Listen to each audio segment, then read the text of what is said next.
25শে December আমরা কোথাও পিকনিকে যাইনি, তাই বাড়িতেই একটু পিকনিকের মতো মেনুর আয়োজন করা হয়েছিল। তার মধ্যে থেকেই মাটন কষার রেসিপিটা আপনাদের সাথে শেয়ার করছি। দেখুন, প্রথমে তেলটা গরম হয়ে গেলে একটু শুকনো লঙ্কা ফোড়ন দিয়ে পেঁয়াজগুলো ভেজে নিতে হবে। এখানে পেঁয়াজের সাথে আমি অল্প একটু ক্যাপসিকাম কুচানো অ্যাড করেছি।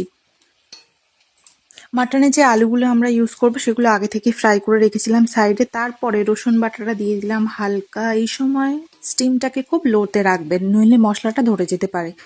রসুনটা একটু একটু ভাজা হয়ে গেলে তারপরে এর মধ্যে আদা বাটাটা অ্যাড করলাম।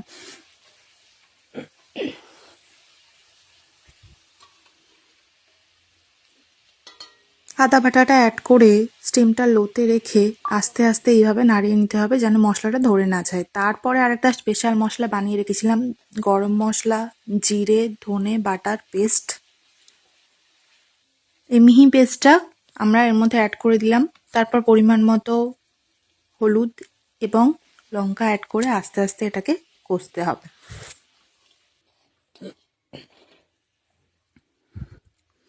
সামান্য একটু কোরিয়ান্ডার লিভ অ্যাড করেছি এর মধ্যে, টেস্টটা একটু বাড়ানোর জন্য, ফ্রেগ্রেন্সটা বাড়ানোর জন্য। তারপরে আমাদের রেডি করে রাখা মাটনটা অ্যাড করে দিলাম। মাটনটাতে বলে দিই একটু সামান্য পরিমাণে লেবু মাখানো ছিল।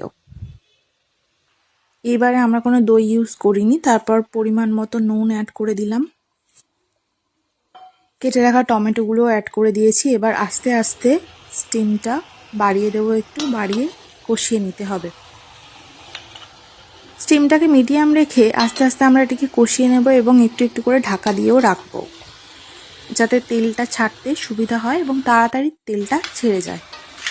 কষানো অলমোস্ট আমাদের হয়ে এসেছে। আর অল্প কিছুক্ষণ কষিয়ে আমরা প্রেসার কুকারে দিয়ে দেবো এটা সিটি দেওয়ার জন্য।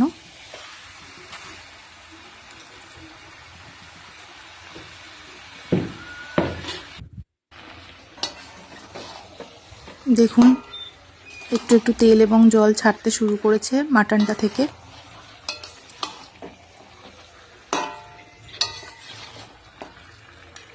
তারপরে আমরা প্রেসার কুকারে দিয়ে 8 থেকে 9টা